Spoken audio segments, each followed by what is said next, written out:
Hey, Arman here. Welcome to the NSP Nutrition Show, where we cover training, nutrition, supplementation strategies, and a whole lot more. So stand by.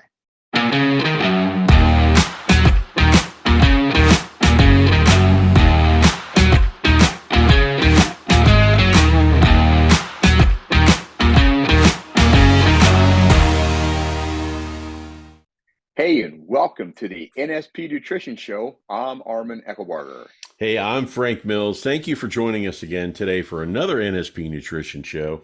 Today, we're going to be talking about Charles Poliquin and his 6-12-25 training protocol. I want to make sure I got that right. We also have NSP fan questions, and always look forward to that. So let's get started. Arman, I don't know who this is. Charles Poliquin, 6-12-25 training protocol. This is different. I haven't heard of this guy myself, so I'm excited to learn about this. So who is Charles Poliquin? So he's actually somewhat popular, depending on what circles you run in. But he's a Canadian strength coach, but also a personal trainer as well. And then he's known for training a lot of Olympic athletes. And then he's also helped a lot of different bodybuilders with how to put on extra strength and size. So he's really a brilliant guy. Unfortunately, he passed away, but he's a really brilliant guy that understood things. He studied everything in depth. But he's also a published author. He used to write a column from time to time.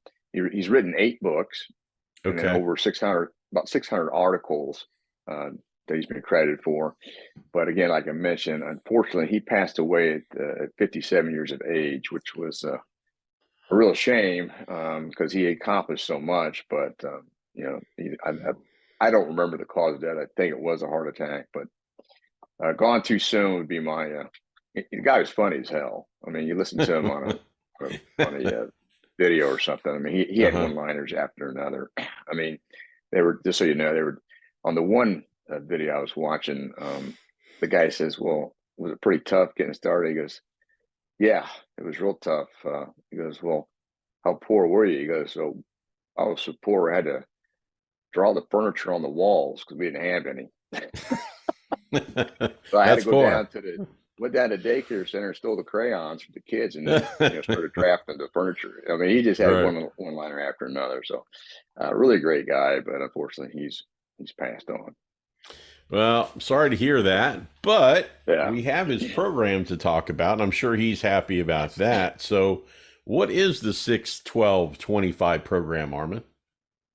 So that's another form of creating a high-intensity training session, and basically it's designed to really shock the muscles, and it's very effective.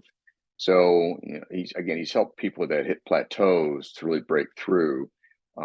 He has a lot of different training techniques, but this is one of his bread and butter techniques that he really got people to do. So the protocol uses like giant sets or trisets, basically 4 exercises or 3 exercises for this type of protocol. And then you have minimal rest, so you're trying to get a high volume of work done in a very short period of time. So you're just pushing a lot of blood to the muscles, which is pretty common when it comes to developing muscle. That's just how it has to work. And so the thing is with this protocol is you need to understand how to choose the right exercises for the sets for it to work the right way to get the impact that you want to really get the optimal results that it's designed to do. And that was one of the things that he also knew how to do, is how to put these combinations together to really what he would call initiate the survival fibers of just getting through the training session. Gotcha. Well, I am curious, does it work for, well, let me ask you this. Would it work for different muscle groups, this whole program, or, this idea from him? Yeah, so it typically focuses on one muscle group per session or per set. But what he's doing is one muscle group per set, so to speak. And there's different ways of using this. That's what we're going to talk about. But you just pick 3 to 4 different exercises that you're going to utilize. Now, most of his 6-12-25 is going to be just 3 exercises. Okay. But every now and then he'll throw additional exercise in there after you've done the 6, 12, 25. We're just going to talk about the 6, 12, 25 today. Okay. Well, So again, I'm just to yeah. kind of iterate on that, Uh-huh. sorry to interrupt, but just to kind of No. iterate on that, the minimal rest between, you're going to have minimal rest between exercises. And so they're performed in succession. So, and again, there's different ways to do this, but you're going to do like 6 reps and then 12 reps and then 25 rep ranges for that particular exercise. And Mm-hmm. so he has this done in 3 to 5 sets, which, I've been doing 3 sets, and man, Mm-hmm. that's brutal as it is. And so when you get done with your last set, you'll just do up to 3 minutes rest between the sets of the exercises. Hmm. So it's because there's short rest intervals on the first 2. So which we're going to talk about. Oh, that's kind of interesting. I mean, this is you know, new. It's new stuff for me, so I'm excited about learning about it. So, Yeah. what does a set using the 6-12-25 protocol look like? Yeah. So to kind of elaborate on that, the first exercise you're going to use, you're going to do 6 reps of as heavy weight as you can with quality form. And basically, what you're going to do is you're going to rest for 10 seconds and you're going to go again. So this is Ooh. designed for much heavier loads. So this is typically going to be a compound exercise. And so the compound exercise, you'll have some assistance muscles. So we're going to elaborate on that too. But that's what the first exercise is going to do. Mm-hmm. And then the second exercise is 12 reps, and you're going to rest for 10 seconds again. And then you're going to do moderate loads. So obviously, to be able to do the 12 reps, and you're going to typically use, like accessory or isolation exercises for that, depending on what areas you're trying to focus on. And then the third exercise, which is also brutal, you got to pick a exercise that you can do 25 reps for. And Mm-hmm. then at the end of that, you can rest for up to 3 minutes. So you're going to definitely be using lighter loads. And typically, this is going to be, again, an isolation exercise or an accessory exercise at the end, just to finish pushing all the blood to the muscle, just to max out, your training session. Gotcha. Gotcha. Interesting. Well, since you mentioned that it'd be usually trisets or giant sets, what are some sample exercise combinations that you can give us of this, Arman? Okay. Yeah, good question. Well, one thing to remember with any kind of training regimen where you have high intensity going on like this, Mm-hmm. you always, and I repeat, always keep in mind that you need to focus on your weaker body parts with this kind of training, because that's what it's designed to, help you to break through plateaus and to really stimulate more muscle fiber. So, I'm going to use a back combination just as one example. And then again, Okay. there's all types of combinations you can do. So the compound movement you start with your back would be like bent over rows or T-bar rows, where you can use a lot of weight typically, or you can even do deadlifts, which again you're going to use a lot of weight for these exercises for a 6 rep maximum uh, load on the reps. So you got to get 6 good quality reps. Then you got to rest, and it can vary, but 10 to 20 seconds. Okay, if you want to challenge yourself, 10 seconds is pretty tough. And Mm-hmm. then you're going to go again, and you're going to keep doing that particular exercise for 3 to 5 sets. So like anybody that's new, I would say, hey, 3 is going to be plenty. So you do that compound exercise with those 10 to 20-second breaks. And typically you got to do 10 as you first start out, just to see, get yourself used to what happens. Mm-hmm. So then the next movement, and again, we're talking, this is going to be more, somewhat isolation, but somewhat compound. So you can use, like for me, I would use like weighted pull-ups or heavy pull downs, using the different grips for each Mm-hmm. of the sets. So I'm gonna probably do like a pronated. For one set it would be pronated, one set would be neutral, and one set would be supinated. So pronated is an overhand grip, neutral is the palms facing each other, and then the supinated grip is your palms facing towards yourself.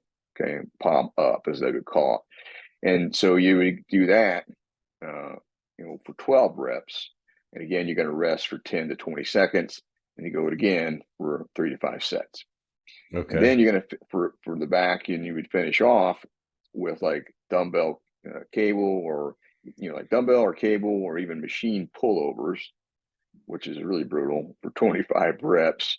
Um, but here it's just suggested to rest for up to 3 minutes when you complete a set, and this is basically due to the lactic acid buildup from the heavy volume pushing the blood into the muscle. And Hmm. then the 3 minutes is allowed to restore your ATP to have energy for the next round. I don't necessarily have to wait the 3 minutes for me. I'm typically good about a minute to 2 minutes, just because of my conditioning and the way I've been training and doing a lot of other Garanda type of training. But it depends on the person, how taxed they are, and how new they are to the exercise. If you're pretty new, you may want to do the 3 minutes just to be able to complete each of the sets. So that's an example for back. So we're going to do like we do a T-bar row, and you're doing a pull-up movement, and then you're doing a pull-over. And again, you can use all kinds of combinations here. And you can do heavy machine rows if you have a back problem, that kind of thing.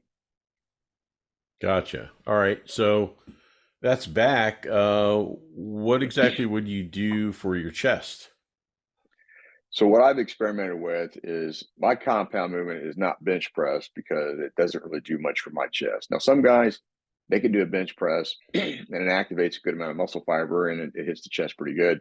Like my brother, he can do that. I got one brother, well, both my brothers, they can tend to do bench press and get good chest stimulation. So can my dad. Doesn't work for me, so I have to do isolation. But what I also would do, instead of, to do a compound exercise after warming up, then what I'm going to use is heavy dumbbell presses or machine presses, like a hammer press machine or like fitness machine, or, again, a machine that's pretty dialed in to the chest. So those you can go pretty heavy. And again, you're shooting for 6 reps. So I would do that to start out with. And then the next movement would be going to incline, because I want to get the upper chest, either dumbbell or machine flies. So, with flies, you're trying to get 12 reps. So, you're going to be able to do that with pretty good amount of weight. And you can also, do pec deck, but I just, like incline flies as a change up in this particular case to activate some more muscle tissue. And then I'm going to finish up with either cable crossovers or push-ups with handles, because you got to get 25 reps, and that's really demanding. So Hmm. you can do that with your cable crossover movement. A pec deck would be another option there too. Or doing the push-ups with handles is another great choice. Hmm. So then you can Okay. also do it where you would do, you do the heavy dumbbell presses and then go to incline presses. You can also do that and then finish with the flies as well, because again, it's a total isolation exercise. So that's one different approach to training the chest. Well, we've covered a couple different areas, and I'm thinking your favorite. What would be an example of leg training, doing your legs? I'm sure that you're really fired up and excited about that one. Yeah, I actually did that this morning, so it was pretty rough. So what I did in this particular case for me is I used a leg press. My lower back, because I'd done some back work earlier in the week with this same strategy, was just not quite. It just didn't feel right. So I'm not going to push it on my back with some heavy squats. Heavy Hmm. squats in your spine as you get older is tougher, because the pressure of the squat bar on your back tends to start to compress your lower disc, the cartilage. So that's what I've Hmm. learned. I can't do, the heavy squatting like I used to do, 450 to, 500 pounds. So what I'm switching back to is just using the leg press and going really heavy on that. So went really heavy on that with 6 slow controlled reps, rested for 10 seconds. Went again. I was able to maintain the weight, but it was kind of questionable on the last one, because the deep burn that you get from that, I mean, you'll notice that with good development, you got to really saturate the muscle. And so what you're Hmm. doing is it's a real deep burn, because you're using max weight, you're using a slow controlled format. That's what I'm using anyways. Hmm. And so they were pretty shot after that. So then the next movement, I want to make sure I hit my hamstring. So then we went to, seated leg curl because that's all I have at the gym. But you can do lying leg curl, and again, 12 reps. And on this, you're already kind of tired, so it's good to have a spotter or a partner because then they can do some force reps, make sure you get to that 12 rep, and you still got to drop the weight though, which was, I mean, we tried, but it's just you're fatigued at that point. It's pretty tough. So again, to get to the 12 reps, and so don't feel like you can't just drop the weight. You can drop the weight. Just the focus is to get to the 12 rep range because the whole, and I'll talk more about this as we get further along, but the whole thing is about stimulating all the different muscle fibers with this strategy. All right, so after we do the heavy leg presses and the leg curls, again 12 reps and again 10 seconds rest, then you can finish with, like, depending on the equipment you have available, you can use hack squats, a goblet squat, which is can be really demanding. What I used was a squat machine. There's a hammer squat machine for me, and I was also kind of concerned about my back, so I didn't go as heavy as I probably would have liked to, but I was, didn't matter because I was really, my legs are pretty shot anyways. But you can also go back to leg presses again, depending on what you have to work with, and just do lighter weight to get to 25 reps. So so what we did is, we did all the heavy leg presses, and we went to the leg curl, finished that up, and then finished with 3 sets of 25 on the squat machine. And the last few reps are just, totally gut wrenching at that point because you're out of oxygen, you're depleted. You're just trying to, can I do this? So the nice thing is mentally, it's kind of new. So you're like, okay. But as you do this on a regular basis, it can get a little bit more intimidating because you already know how brutal it's going to be. And you're trying to push yourself to use either more weight or to at least get the quality reps consistently without having to drop the weight. So that's kind of your target when you try to do that again. So gotcha. Well, you mentioned that you did it this morning. Was this morning the first time you've tried this training? No, I've been doing it on and off because I always experiment. So, and my son's been playing with it too. He brought it to my attention. He's been experimenting with it. So, and I knew about Charles Poliquin. I just was not an avid follower, but then I decided, well, let me just learn more about him. And yeah, guy was very, very knowledgeable. So, also, I will say this: since I've been doing it, it is an excellent change up. Okay, so if you're doing all these different types of other high intensity training options, so this is one you can do where if you're in a gym that's really busy, you can work hard at each station. The thing is, you don't want to get too much rest in between, so you want to kind of look for your options on the gym, which that's what I've had to do. So if I'm starting on the leg press, I'm going to keep eyeballing that leg curl. For this, if it were me in the gym today, and I would be checking that leg curl. Then if I think that it's going to get busy, then I'd have my partner go stand by the leg curl or get started with this 12 reps while I'm finishing up mine. As that's one strategy there when you're using this kind of a training method. But it's definitely a brutal change up. So, and the thing is, you're trying to figure out is how much weight you can actually use when you first get started, because that's really the big issue is, okay, well, how heavy should I go? So that's why you want to, make notes and track what you're doing, because then you can kind of see how you're improving by tracking all that, either through an app or writing it down and seeing how you can improve. So, especially, when you're trying to figure out the weight that's for the 25 rep range. I mean, that's when, you probably want to go a little lighter just to be safe, just to be able to complete it. But then the next time you're like, okay, I can add a little bit more weight on that particular exercise and then see if I can challenge myself some more. So, as I mentioned earlier, you really want to focus on the weaker body parts and the larger ones like legs, back, chest, and shoulders. I mean, you could do it for arms. And I've done it with arms. It's kind of interesting too. But I would learn the basics with the larger muscle groups because you have a lot more exercises you can do anyways. And then if you want to use it for arms, you can use it for arms. So, I mean, it can be done that way. Okay. Well, I know that we've talked about a lot of training here, but what are some of the benefits that someone could expect from using these types of training? Yeah, so that's what we talked about earlier. I was going to highlight this. So what you're doing here is you have four types of muscle fiber. Some people say three and whatever, but you have slow twitch muscle fibers. You have some medium twitch muscle fibers. Typically, from my learning, there's two, but some people say it's just one. I mean, whatever. And then you have the fast twitch muscle fibers. Yeah. So this training is going to encompass all those muscle fibers based on the rep schemes. So you'll initiate the fast twitch with the heavier weight, and also get close to failure, because that's how you're gonna get those fast twitch, by doing that. And then when you do the 12 rep range, you're gonna get the medium fibers. So that's the point of that. And then when you hit to the 25 rep range, you're gonna get all the fibers, because what happens is you're gonna start to fatigue in the slow twitch, then you're gonna fatigue whatever medium twitch are left. And then again, by the time you get to 20, down to the last few reps, you're going to hit them white fibers again. So that's Mm-hmm. the purpose of the high rep 25. And some people are going to argue that, you don't need to do high rep. And, I'm going to say this, I've done it, and, it's tough. So if you don't want to do it, that's fine. But I think you're missing some great opportunity.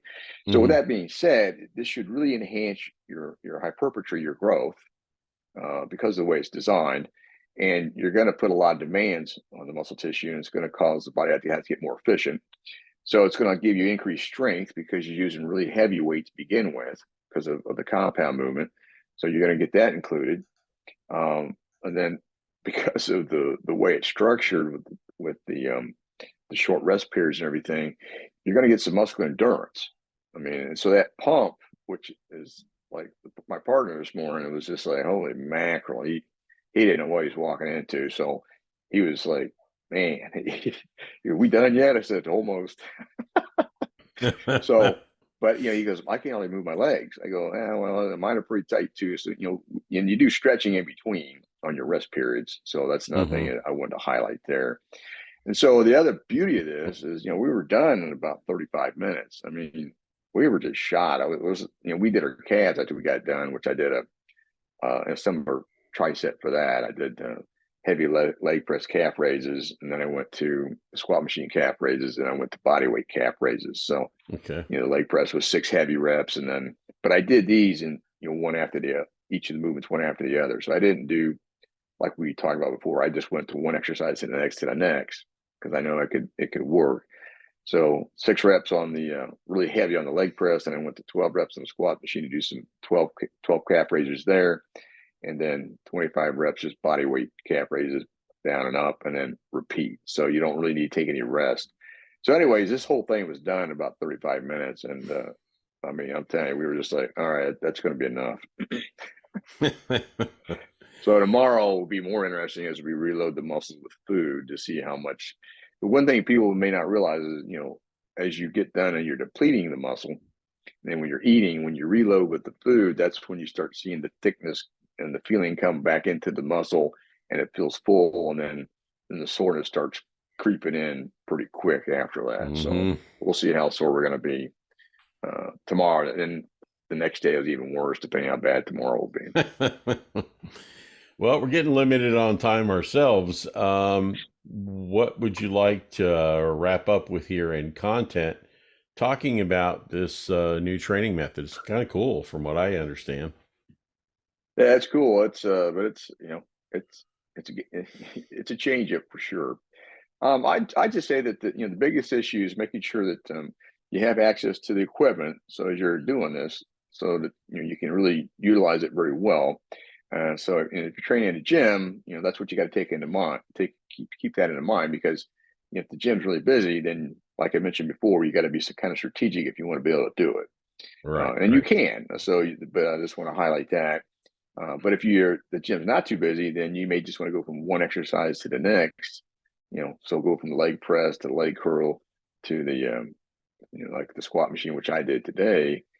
One after the other. That's also because it's going to take you 10 seconds to get to the next machine, and Mm-hmm. that's a mind scrambler just in itself. Thinking about it, okay. then rest. Then you do your up to 3 minutes rest after doing the 3 exercises back to back in this particular example. So again, there's other ways to do these combinations. You just have to, either get advice from a good coach, somebody knows what they're doing, or kind of experiment and look up how you want to combine your exercises, because that's the other thing. It's really critical to get a lot of impact from it, is knowing how to combine the exercises. And Charles was really good at that. And then you can always adjust your rest intervals, but no more than 3 minutes is the max, because after that it's gonna start taking away from the effect. And then finally, the reps aren't always going to be perfect. So if you end up a rep short or something, if you really want to finish it, rest, pause, and then finish that last rep. But if you're just shot, you're shot. You're going to work on improving it the next time. So don't feel like it's got to be perfect.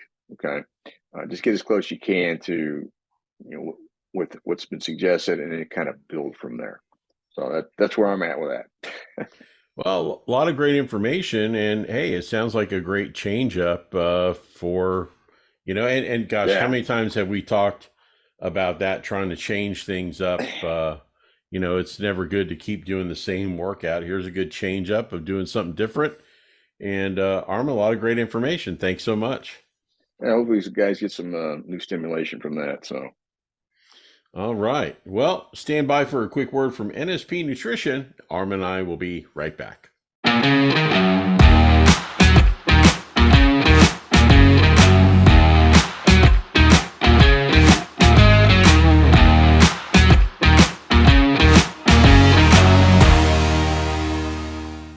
Hey, and welcome back to the NSP Nutrition Show.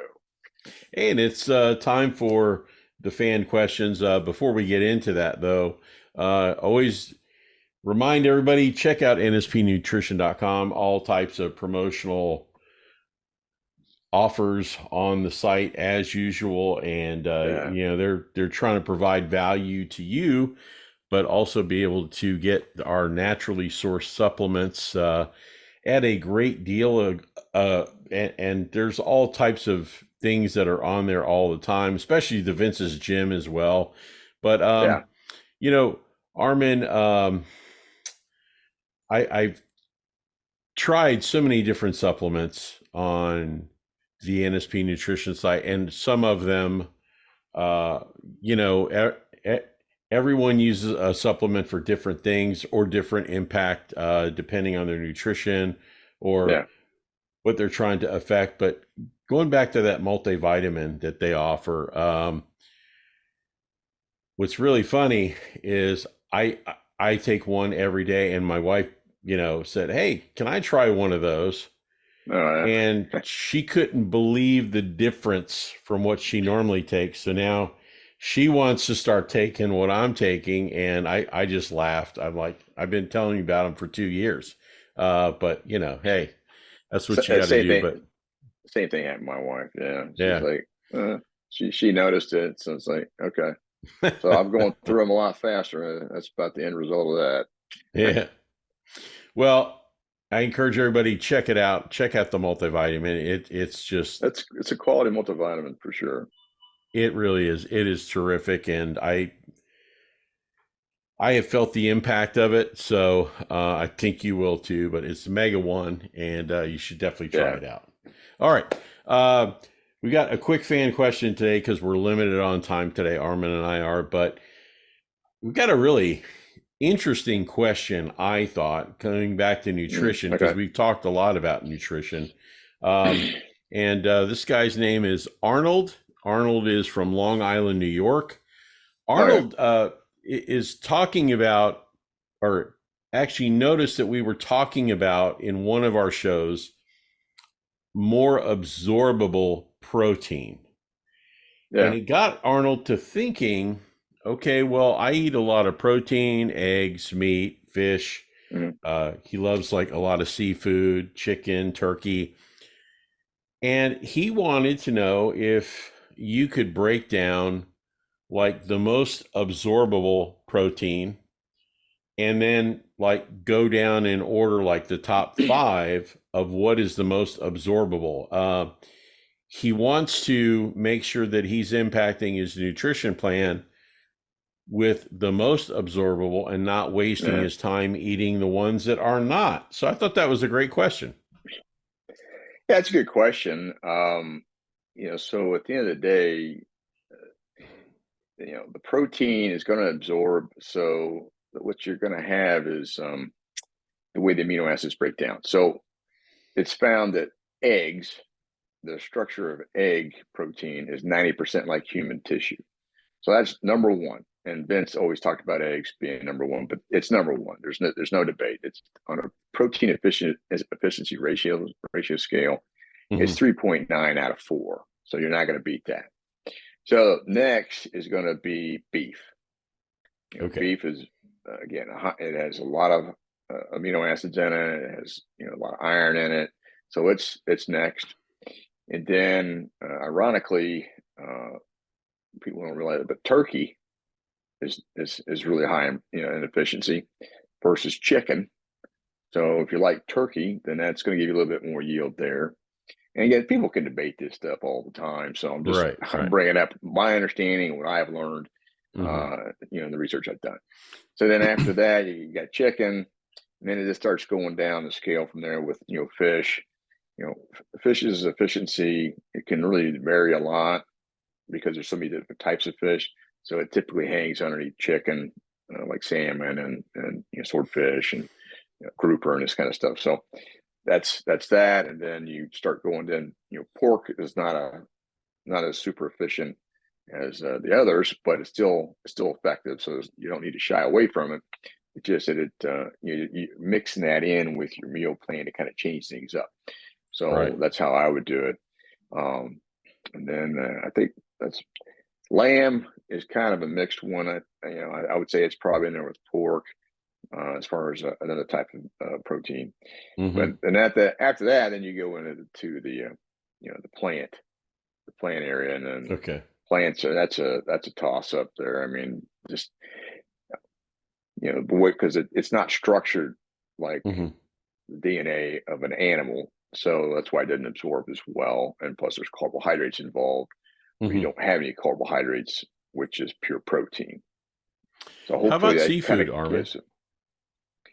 Yeah. So like again, the fish is going to be just underneath pork and lamb. It's going to be in that Gotcha. category there. Um, or actually, I think it's above the pork as far as efficiency. So and then that kind of depend though on the density of fish. So tuna is very very efficient. So that's I would put that just underneath the chicken, and then again there's some debates on that, but Right. those types of Right. fish there, tuna and salmon are pretty effective. So shrimp and stuff like that, oysters and that kind of seafood, that's going to be lower down the food chain, so to speak. Gotcha. And it's smaller. It's a smaller type of protein. So like tuna and codfish, what about other fish like trout or yellowtail or things like that? Are those up there as well or back down? Well, I would say the trout's a little bit lower down. From my experience, that it's good, but it's not as high as the others that we talked about. So again, I would have that no better than beef or pork or lamb kind of thing. It'd be below that as far as Okay. efficiency. And again, there's going to be there's always going to be some debates on what people think on that. So Hmm. again, you can do your own research and make your own decision. But my focus is eggs always first. Then beef. You don't have to have beef every day. Vince was big on beef, like 2 times a day or more, because of all the iron in it and all the other things that come with it. It has a lot of Hmm. creatine in it. You've got the B12 in there. I mean, B12 comes in all protein, but the beef is stacked with a lot of other good nutrients along with the egg. Okay. But then after that is turkey, and then you start going down the chain there.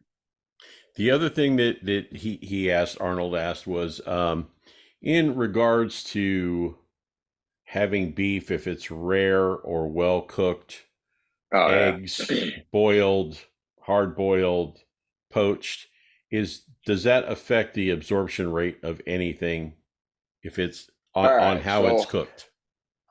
all right. So yeah, there's a lot of debate on how the egg should be cooked to not denature the Right. the protein. So if boiled's fine, or what's the other option? Soft boil. Yeah. There's poached is fine. I mean, those are actually better. I haven't found it to be a problem at all, though, using coconut oil. They say like that's harder on the decompose the Right. protein, but I think that's kind of a debatable thing, because I mean, when you're eating it, you're either going to absorb it or not, and the Right. reason you need to cook it, the cooking part of it, is just to break down the carbon bonds. Now, I will say this is I do prefer the red meat to be rare for me.